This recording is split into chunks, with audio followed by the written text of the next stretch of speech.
Hello everyone, I'm from Figure Reviews and I'm back at you guys with another figure review, and today we're here with DC Multiverse Power Girl, the McFarlane Collector's Edition.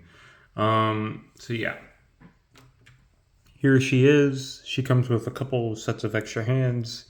There she is. Weirdly, this is actual like a pletter or letter. I can't really tell, but it's like an actual cloth goods, which is great. I did not think I would see this on a DC Multiverse figure before I saw it on the Marvel Legends figure, so that's kind of funny. You know, because they could have definitely made this into plastic, right? But yeah, it looks nice.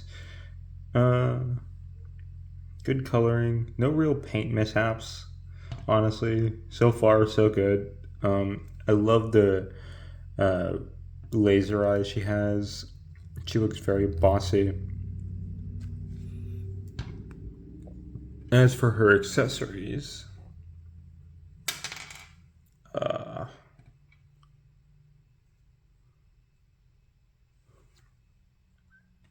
she comes with two trigger fingers, which is kind of weird because she doesn't have a gun. So I don't know why they added that. You know, just she's spread out over there. She comes with two fisted hands, right? Which is pretty good since, you know, she flies around punching people, so that makes about sense. So yeah, that's it for her accessories. Nothing much else. Yeah. Now let's get on to some figure comparisons real quick. Alright everyone, welcome to the figure comparison portion of this video. And right as you can see, Power Girl is significantly taller than our Marvel Legends. By a lot actually, and it's very funny. Yeah, she's really tall. But yeah. She doesn't look like she'll fit in well, I'm gonna be honest with him at all. It's just such a height difference, I'm gonna be honest. You could pass it off as, oh, she's an alien, but like, I'm pretty sure Superman is like, yes, I know he's tall, but like, I know he's like close to the height of Batman, you know? Next up, we have our Mafex comparisons, and there we go. And these will be our last comparisons, but they're a little bit.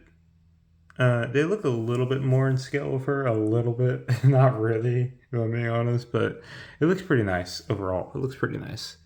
Mayfix Venom, just an amazing figure, by the way. Same with the Spidey. And that's pretty much it for figure comparisons, and that went flying.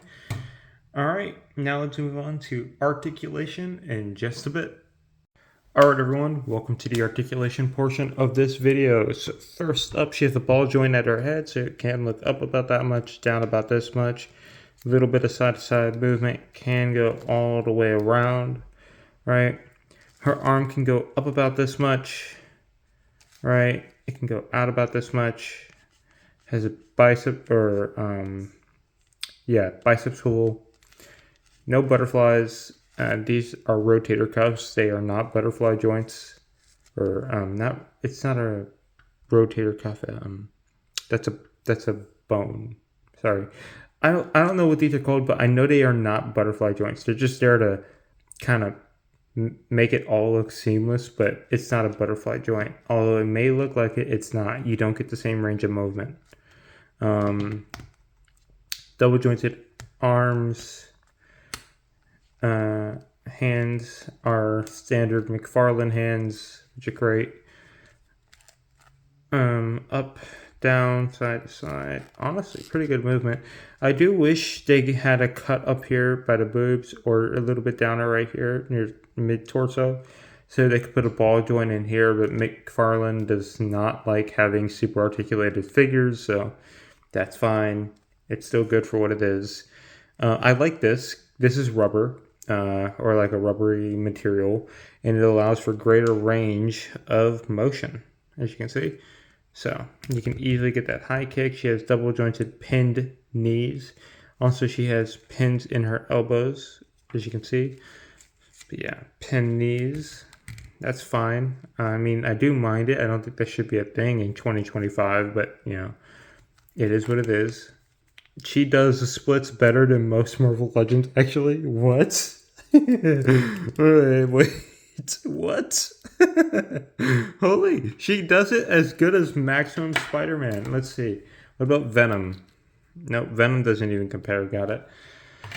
But yeah, she does the splits pretty well. Okay. She can kick back about that much because, like I said, this is rubber or rubbery material. No die hinge or die swivel. Sorry, unfortunate. No ankle rocker, but her foot can go all the way around. It can also go up and down.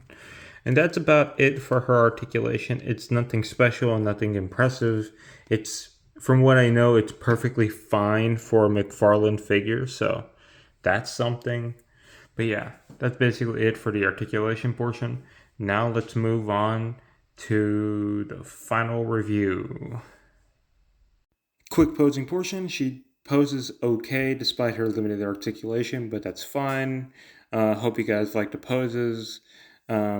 Pretty hard to get her into them. Anyway, back to the rest of the video. Alright everyone, so for my final review, overall, I give this figure, for my first McFarlane figure, based on the amount of articulation, it's not very much. It's okay, but not very much. So I'll give it, and for the cloth goods, I'll give this a good 8. I don't think it's higher, simply because I feel like it just lacked out. It did come with a figure stand, but I don't remember where I put that. Like, it was just like a tiny circular thing. It was kind of really crappy.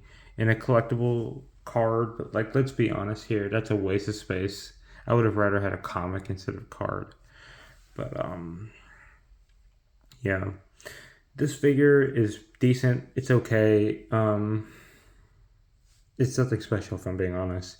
It's the only Supergirl or Power Girl on the market, so you gotta take what you can take, or it's one of the only. Like, the only company that makes Power Girl so far, as I can see, is Dcmultiverse from McFarlane Toys.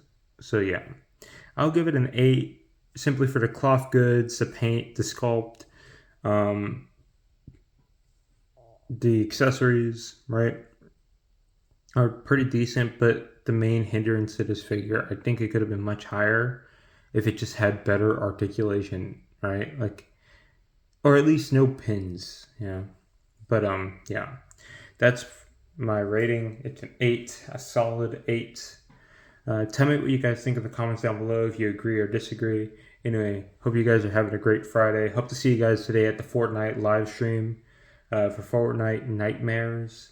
Anyway, see you guys later. Bye.